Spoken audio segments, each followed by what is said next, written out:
ऋषि सुखदेव बचपन से ही तेजस्वी, बहुत आध्यात्मिक, वैराग्य से पूर्ण, एक ऐसे व्यक्तित्व के धनी व्यक्ति थे जिनके मन में संसार को जानने की प्रबल इच्छा थी। वो आत्मज्ञान को जानना चाहते थे, वो वैराग्य को जानना चाहते थे। उनका मन बचपन में ही बच्चों के साथ खेल कूद में नहीं लगता था। वो ईश्वर को जानना चाहते थे। वो जानना चाहते थे किस प्रकार ये संसार कार्य कर रहा है। तो उन्होंने एक दिन अपने पिता से कहा, हे पिताश्री, ये संसार मोह माया से परिपूर्ण है, मैं यहाँ नहीं रह सकता। यह कहकर वह वन की ओर प्रस्थान कर गए।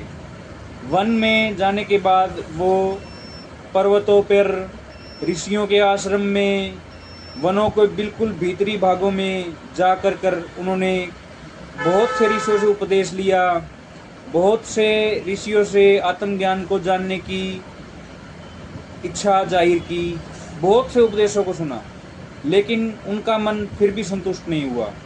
जब तक उन्होंने आत्मज्ञान को पूर्ण रूप से नहीं जान लिया, वे इसी तरह हर जगह जाते रहे। इसी तरह धीरे धीरे ऋषि सुखदेव पूर्ण ब्रह्म ज्ञान को प्राप्त हुए। उनके मन में ना को मोह था, ना को लालच था, ना को माया थी, ना ही कोई अन्य लालसा। अब बड़े बड़े ऋषि भी उनके ज्ञान का सम्मान करने लगे थे। उसी समय एक घटना घटी। राजा परीक्षित को 7 दिन में मरने का श्राप मिला। अब राजा परीक्षित मरने से पहले ज्ञान चाहते थे, वो जानना चाहते थे मृत्यु का परम सत्य क्या है। तो वहाँ अनेक ऋषि राजा परीक्षित के महल में आए और उन्हें ज्ञान दिया। वहाँ महर्षि सुखदेव भी पहुँचे। तो राजा परीक्षित ने उनसे पूछा, हे प्रभु, मृत्यु क्या है? तब महर्षि ने उन्हें ब्रह्म ज्ञान दिया और उन्हें समझाया मृत्यु क्या है।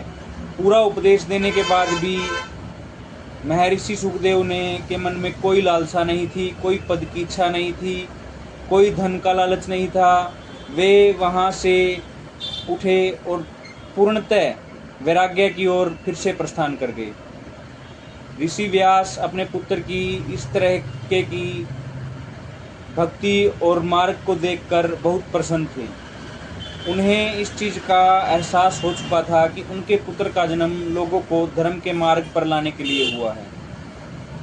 तो आज के लिए बस इतना ही दोस्तों। कल फिर मिलेंगे शिव महापुराण में एक नई कथा के साथ। धन्यवाद।